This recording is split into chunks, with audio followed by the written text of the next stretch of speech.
respectively, Mr. Chairman. A lot of that, again, is a Me Too attitude, that now that some people are asking for counties, will also ask for additional counties. My idea is authentic in the sense that, Mr. Chairs,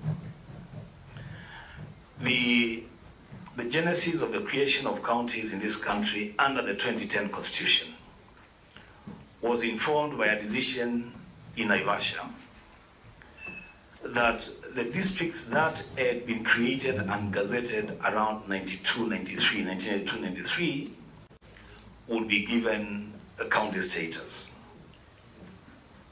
At that time, co-chairs, there were 48 districts that were created up to and including 92-93. What the mistake was, Mr. Speaker, Mr. Chairs,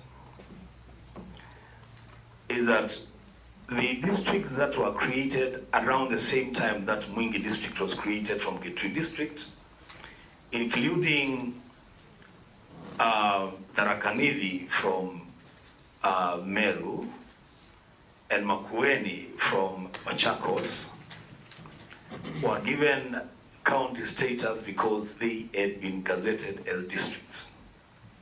Unfortunately, at creation, Mwingi district was not immediately gazetted, and for that reason, we lost out on a county status.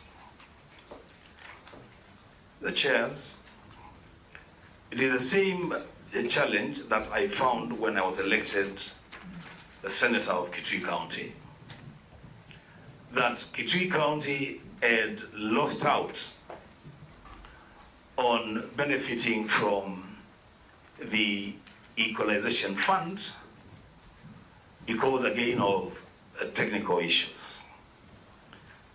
It took my personal intervention in the offices of the CRA to argue that it would look bad in the eyes of an ordinary Kenyan to hear that some sections in Kiambu and Nyeri and Murang'a are benefiting from the equalization fund, and not a single area in Kitui had been listed to benefit from the equalization fund. And that is how then the formula of moving from classifying marginalized areas in regard to counties was changed, and now they started looking at areas, villages, locations, where then you would have pockets of marginalization for counties to begin to benefit from the equalization fund. Co-chairs, my proposal is an attempt to cure an injustice vested and visited on the people of Mwingi, and by extension the entire Lower Eastern region, on account of a failure by the Office of the Attorney General to gazette a district.